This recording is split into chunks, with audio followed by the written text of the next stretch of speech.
Welcome to Go Home Heat, a wrestling podcast.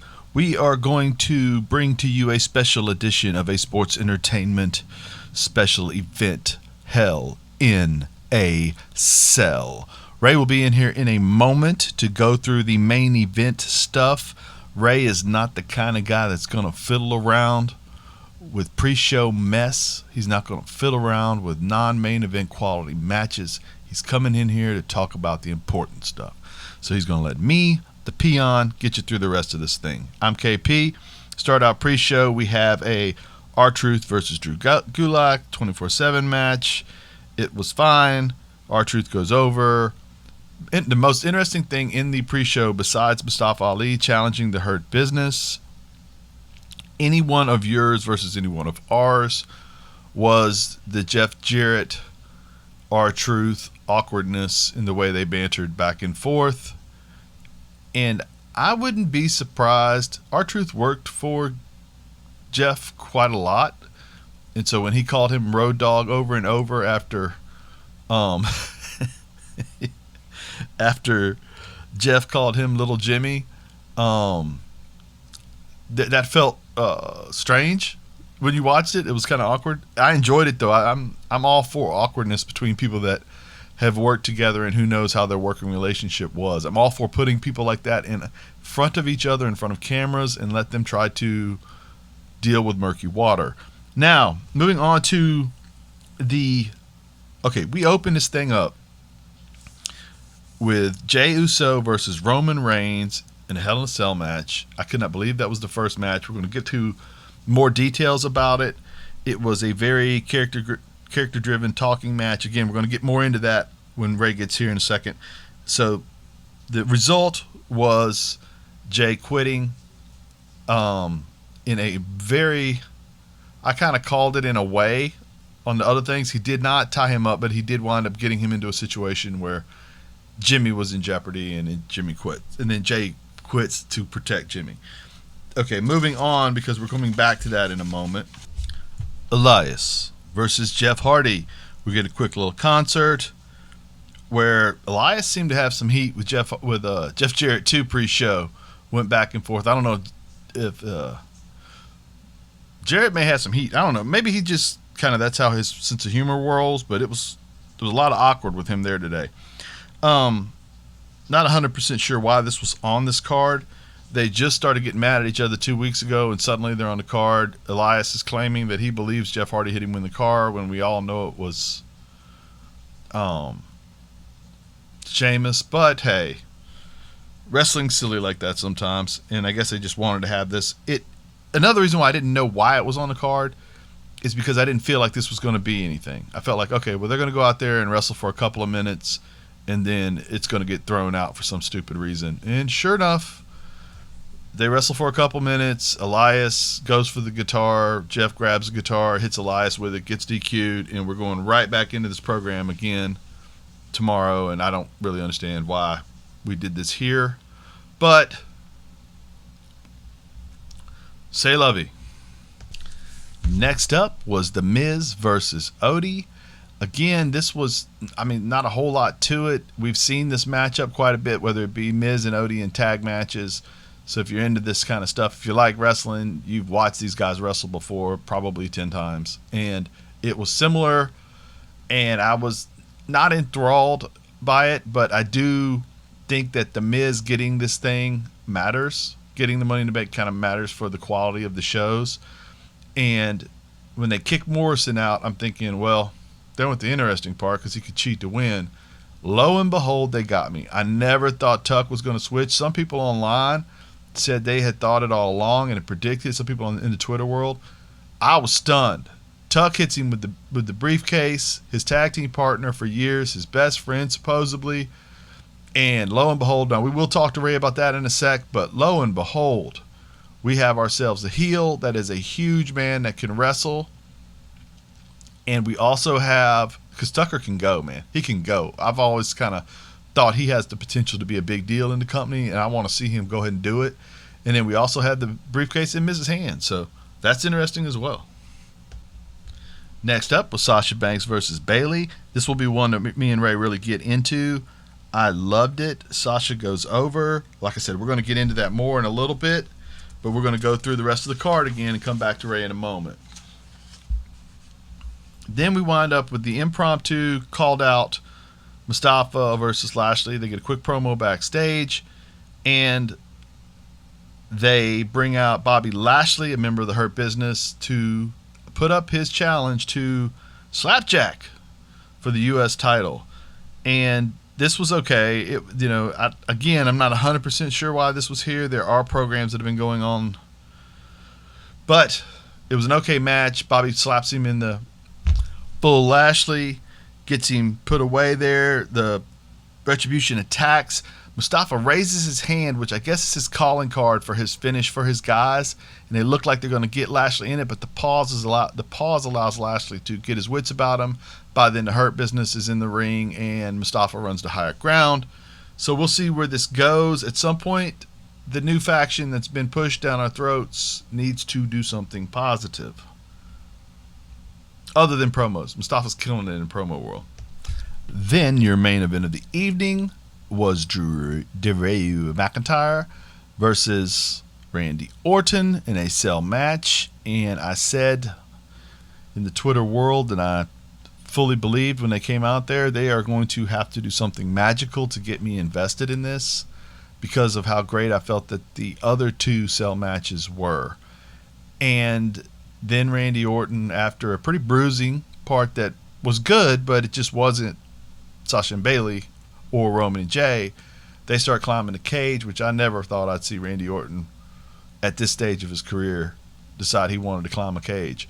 And you could see the uncertainty of two gentlemen their size walking on fence that may or may not be able to hold them. It was good. It was cool. They went up there. They did their spot. Again, I'm going to talk to Ray about that in a second. Randy winds up going over. We'll tell you how all that went down. But first, we're going to bring Ray in here, and then we're going to move back to the beginning, and we're going to talk about these three cell matches and the Miz grabbing that Money in the Bank ladder match right now. All right, here he is, the Go Home Heat Kid Ray. Jay White versus Roman Reigns cage. I've told the people the results. You said Jay White. I did say Jay White. That would have been epic. A Jay White run-in would have been epic. Okay. Jay Uso. Okay. So what we had... Well, that's funny. That's awesome, right? So what we had was Roman comes in with a Thanos glove on, and he brutalizes Jay, and Jay brutalizes him back. The whole thing is physical, and you can hear every word they're saying to each other. The first time they asked Roman if he wanted to quit, he said the head of the tribe never quits. Jay grabs a leather strap, and he calls Roman Joe, which is Roman's real name. Jay's kids call Roman Uncle Joe. And he says, Joe, you about to get this work? You're going to quit today. You never quit anything in your life. You're going to quit today. And he goes to, I'm about to whoop the dog, and they have to bleep out. Everybody knows what that phrase is. If somebody says, I'm going to whoop the dog blank out of you, you know what it is. And so he's fired up, and he starts leveling Roman with strap, and it turns into a strap match for a second or two. Roman flips the script, starts hitting him with the straps. Roman looks like he's going for the Superman punch, and Jay cleverly dives out of the way, yanks the strap, pulls Roman to the ground, wraps the straps around Roman's head, and begins to choke him out to the point where Roman is almost asleep. Matter of fact, they stop because they think he's asleep, and Roman kind of convulses to let everybody know he's alive, and then he puts him back to where he's asleep, and then he rolls over and says, ask him to quit, giving Roman enough time to get his wits about him. Jay goes to a chair. Roman hits the Superman punch and turns that into a guillotine instead of getting hit with the chair, and he chokes out Jay to the point where Jay is in real trouble. Yeah. Then Roman says, you're going to need to quit or I can't be held responsible, and that's when it gets kind of rough. He hits him with a drive-by, puts his head by the post, hits him with another drive-by, ramming his head into the ring post, puts the stairs against his head and slams the stairs and head into, not really, but television-wise he did. And so now the guy's out, and Roman's just putting him away. The referee says we got to stop it, hearkening back to the dismal ending, in many people's opinions, absolutely the guy sitting across from me, of the Seth Rollins match where they stopped it. And Roman says, "You want to stop the match?" He said, "You want to throw it out? I'm going to throw you out." And he throws the referee out of the ring. All these people come down to try to help. Roman will have none of it. And Jimmy comes down, hovers over him. I left out the part where Roman is about to kill him with the stairs in the middle of the ring. Jimmy comes down, hovers over him, and gives this soliloquy about how, we grew up together and and he starts using their real, "I don't know what's wrong with you, but we can fix this. All you got to do, dump Paul. We can get it straightened out." Roman sits down beside him, begins to literally cry. And then when Jimmy reaches out his hand to Roman, Roman grabs him and puts him in a chokehold. And he's choking him out. And Jay crawls to try to pull Roman off of his brother. And you can see Jimmy's reaching for Jay's pant leg to try to help him, and nobody, there's 3 or 4 people trying to get Roman to quit choking Jimmy to the point where he might not make it. And that's when Jay says, "I quit, I quit, I quit." And now the cage is raised, and he walks to the top, and Roman, the triumphant champion, walks to the top of the ramp and is there with Alpha and Sika, and they put the lei on his head, the red lei, as he's the head of the table now, and they look back at the 2 defeated warriors in the ring. The stip is now, of course, that in order to remain in the family, they have to do whatever Roman tells them to do, which would mean some form of a Samoan dynasty faction. Ray, what did you think of all of this? Okay, 2 things mostly. To talk about this match, we will have to talk about their last match, which does help this match to a sense. If you're wondering, I do not hate that last match as much as I originally did. I think it's more of a mixed bag than downright abysmal like I used to. But I think this match does have some of the last match's not stronger efforts, but it continues on that plane of storytelling. Yes, it does. It very much does. And now I'm going to review the match as the match and the whole. I thought this match was a fairly mixed bag. I wouldn't say mixed bag necessarily, because I do only have one problem with it, and it's because I don't know why Jimmy didn't just hit him in the balls when he showed up. I don't think necessarily that. I don't think Roman has done nothing to prove to Jimmy Uso that he could be saved and he could be brought back. There is no way that Roman is that anymore. And I think that's kind of hard to believe that he would still believe in him even after, because this happened before. You tried once and it failed last time. Why would it be any different this time? What? Would you like to add anything to that? I'll just wait for you to finish. For the other side of the argument is that I feel like in that moment, a guy you've known all your life, I could understand his believing in Roman. I mean, they've been teammates, they've been friends their whole lives. But I don't have a problem with what you're saying. I just feel like right now, Roman is literally on a different level than everybody else storytelling wise, and his matches are no longer even. He's good, and he and Jay beat the crap out of each other, and you could tell they're related the way they were laying it in there, and that they've done this in the backyard, and then they've done it in rehearsal and in practice over the years, and you could feel it. But Roman has, and Paul, I'm sure Paul has something to do with it, but Roman has a vision for what he needs to be, what his his cousins need to be with him. And I have a feeling that he has a story to tell us through WrestleMania. And I think that he has enough cachet with the way this thing jumped off when he immediately came back and was this, and everybody loved it. Everybody but you. Not everybody but you. But you know what I'm saying. You're the person who sees it differently than some others. Again, I don't necessarily hate that match anymore. Now I look back on that review and I kind of not cringe a little, but kind of do disagree with myself because I think I was being a little too harsh on it, just due to my pure expectations. Right. The program on Fridays is so good. You want the match to be spectacular. Specifically their program on Fridays. Right. I get that. I do feel like this match is a similar kind of mixed bag, as in there is just one thing that to me sticks out like a sore thumb. Mm-hmm. And for that, I'll give it 3 out of 5. Okay. I'd give it 12 out of 5. No. 12 stars out of 5. That's what I gave it. No. It's fine.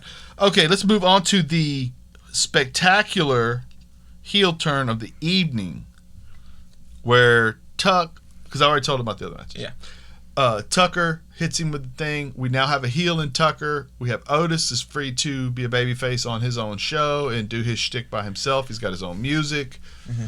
We have The Miz. More importantly, we have The Miz on a show which we feel like probably needs help ratings-wise. And we have put Randy, we told him earlier too, Randy Orton wins. We put Randy Orton as the head of the show. Mm-hmm. And we have an active guy with the Money in the Bank ladder briefcase who will constantly... Him having that briefcase on that show means when you watch it, there's always a chance the title can change hands. Did you also realize that the last time Miz cashed in the Money in the Bank, it was against Randy Orton? That's awesome. Yeah. I don't even know if that was intended, but that's pretty I can't imagine it wasn't. And it is awesome because they're both kind of heels anyway. But the Miz can cash in on a heel. What does he care? And also, they're not going to use it right away anyway, but it gives... what do you want in a show like this? Mm-hmm. Or you want the feeling that anything can happen, right? And when you have a Fiend walking around, to a much lesser degree Retribution, and you have the Miz walking around with a briefcase, now all of a sudden anything can happen. And a champion who likes to walk around and find fights doesn't let them come to him. So that... Did you like the heel turn and all that? Did you like the belt being the... The heel turn was probably one of my favorite moments of the night. Nice. Just entirely. And mm-hmm. I do think that it did help because I felt like this pay-per-view is a fairly mixed bag. Because, of course, I'm not getting to talk about the Elias stuff, but I thought that was stuff with filler. Yeah. But I thought this match was going to be like the Elias Jeff match. Just like... Filler. It was filler. It felt like filler, right? But it wasn't, right? Because of... And Tucker... But and here's what I found cool about it, too, was that... Of course, you haven't heard my opinion on the SmackDown stuff, because that is a specifically KP and Justin's show as of late.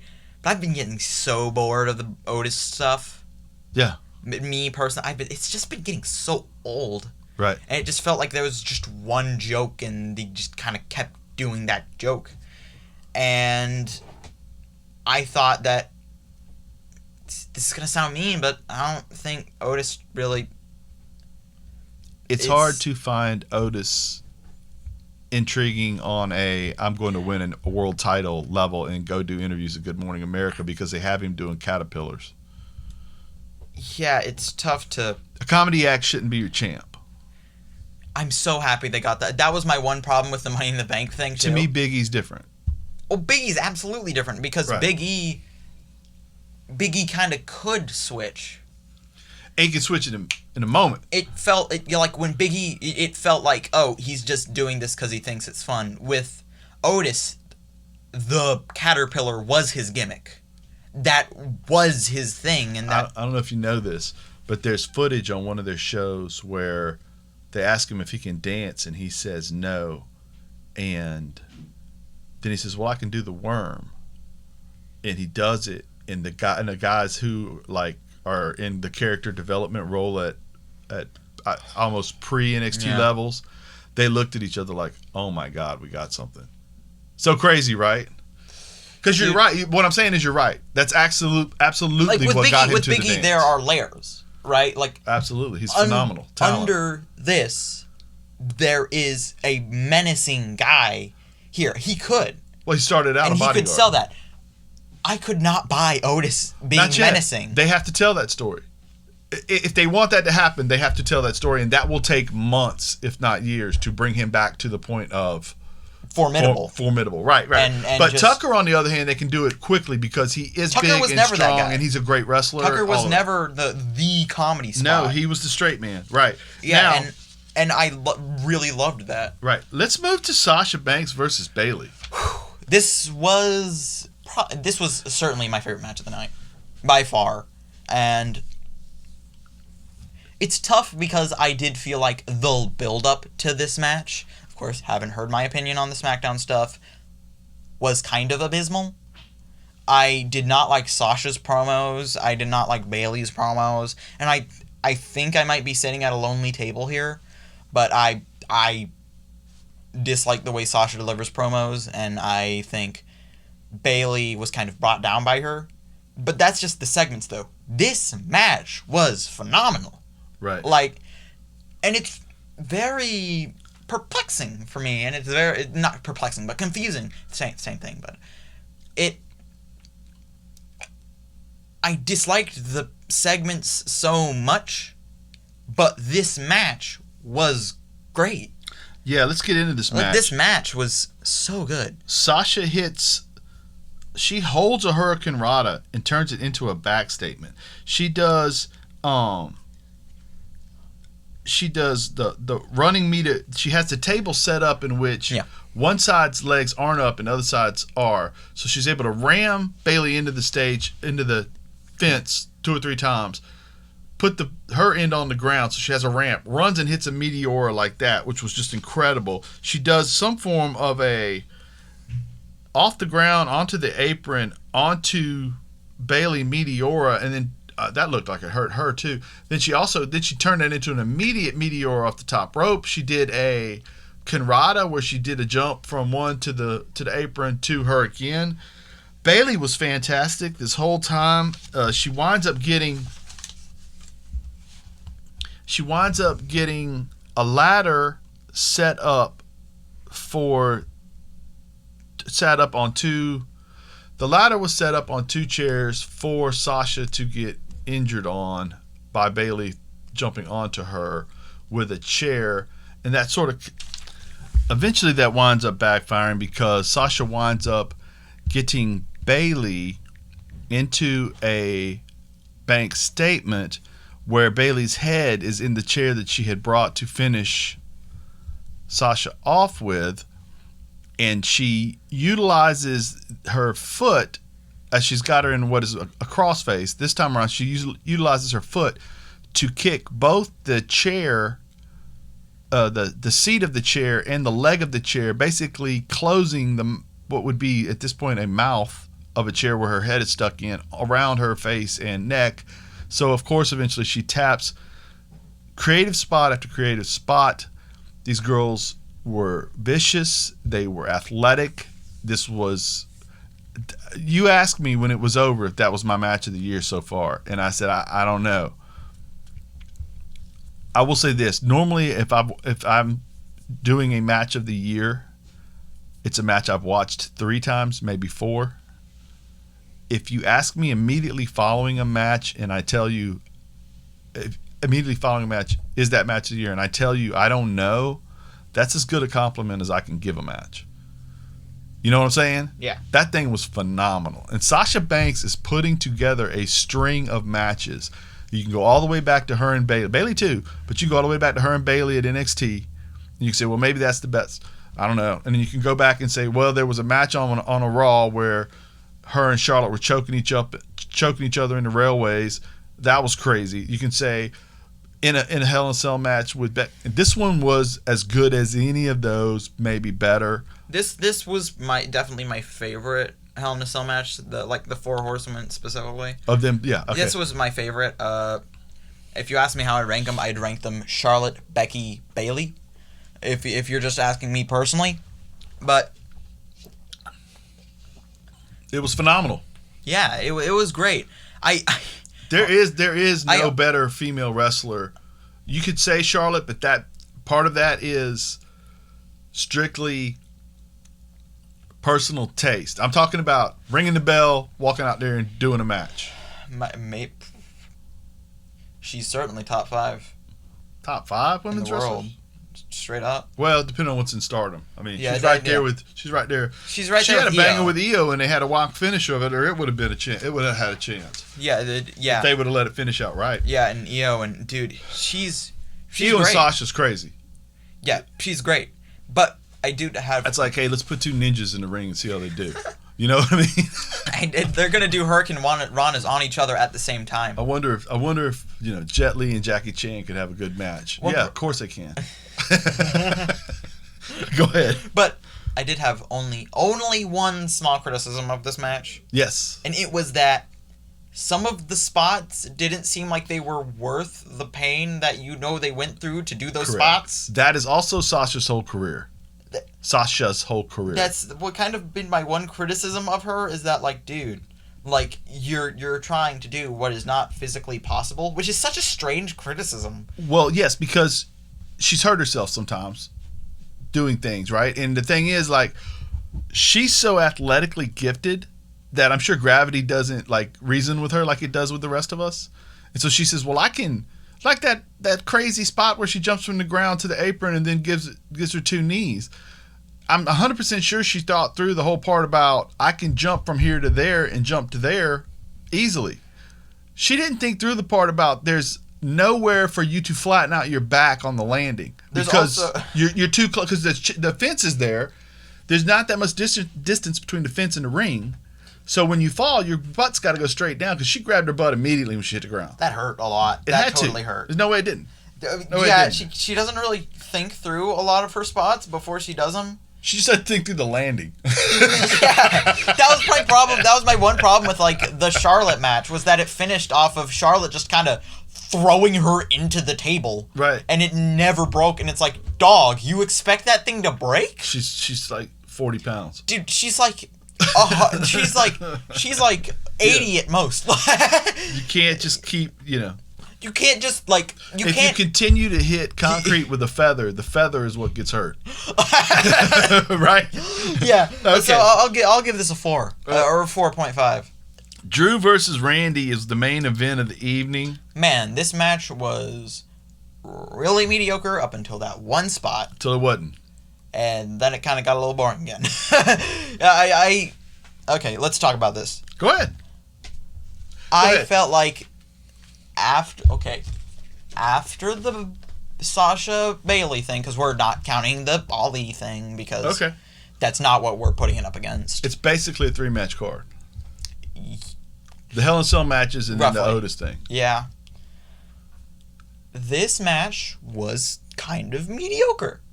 And not even just kind of holding it up to the standards. It was just kind of an average Hell in a Cell match, It's just kind of like, I can go onto the WWE Network and go to any Hell in a Cell pay-per-view, and it's is that crap? It's CM Punk and, like, Ryback?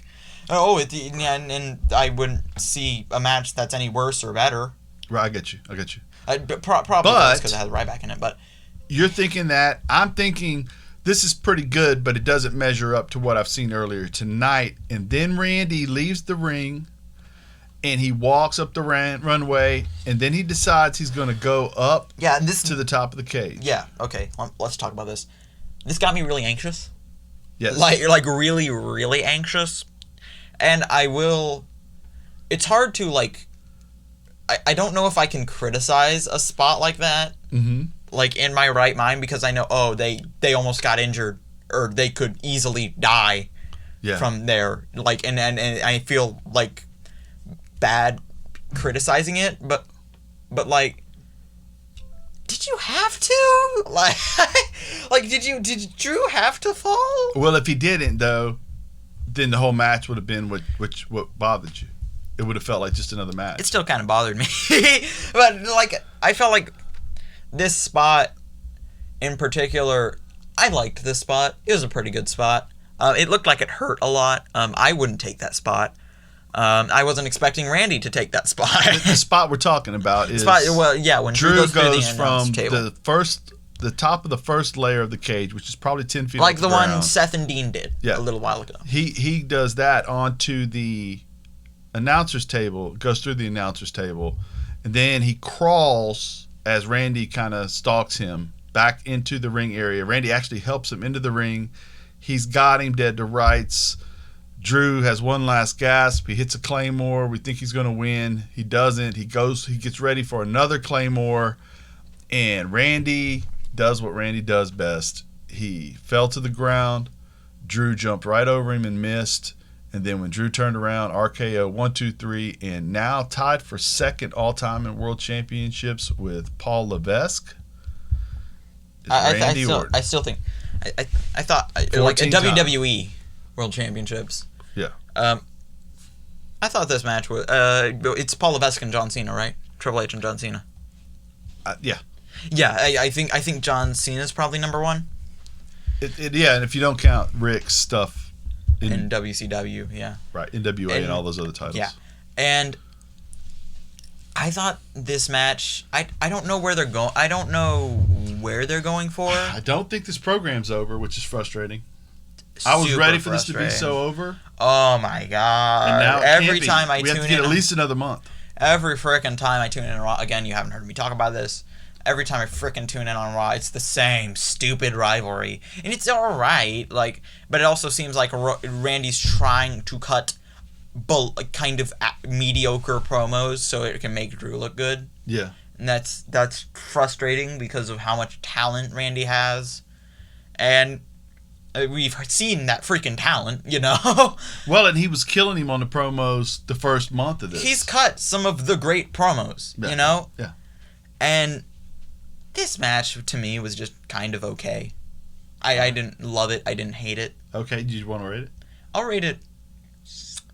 That's tough. I'll rate it a 2.5 because that's the middle, and it was kind of average for me. Okay. What did you think about the pay-per-view all the way around? It was a fairly mixed bag. I felt like all the filler shouldn't have been there. Jeff Hardy, Elias, the Retribution thing. It's tough, but I will give it, like, if we are rating this out of 5, roughly like a 3 or a 2.5. So you said to me, if this pay-per-view isn't good, I'm never watching. I'm done with WWE for a little bit. That's what you said. Are you going to allow it to continue? Did they buy your interest for another week or two?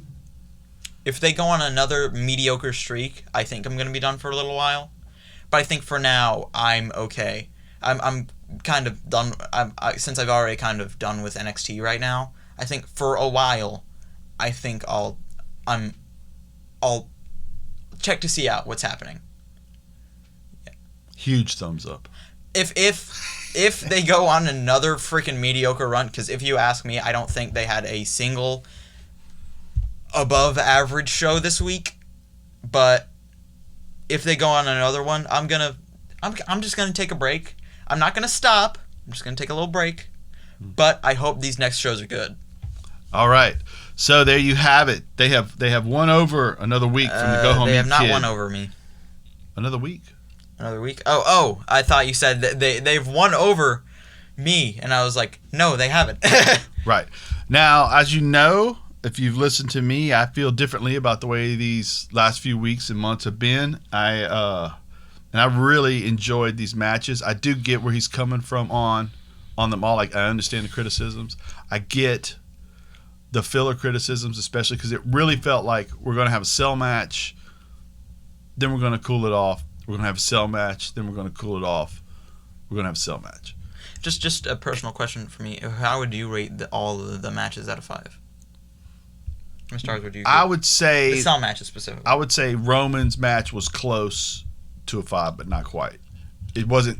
It was a tad slower paced than I like. Yeah.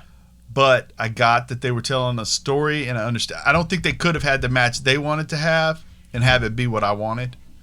But by the same token, I get where they were going, and I still really liked it. It was close to what I like. Yeah. Very close. I can't look at the Sasha Bailey match and say there's anything that was not perfect. It was perfect. And those two kids are perfect wrestlers. And I love watching those kids work. One more classic, and they're legendary. I think they're legends. I think Bailey and Sasha and Charlotte and Becky, for that matter, are legends. And Becky's a legend, and it has nothing to do with their wrestling. I think there's an argument there, but she caught lightning in a bottle and became the biggest thing in pro wrestling as a female in a world that nobody thought that was possible. Same thing. There wasn't even such thing as women in Hell in a Cell matches before these girls came to the scene. Okay. I think what they've done. Like what Sasha and specifically the Four Horsewomen have done for women's wrestling. Like you could say, oh, but Stardom were doing that first. Who heard of Stardom before 2016? Correct. You know, Stardom was doing it first. American. Stardom absolutely was doing it first. What these young ladies have done is take it to a grand stage. Yes. And allow the world to realize. Right now, I will tell you, I am more interested in women's wrestling on Impact. I'm more interested in women's wrestling on NXT. I'm more interested in certain matches in the WWE than I am in certain other things. Because it's Bailey and Sasha put on those two freaking classics. And when Charlotte comes back, I'm gonna feel the same way. And you have other girls that are like Shayna Baszler's not far behind. You know what I mean? Like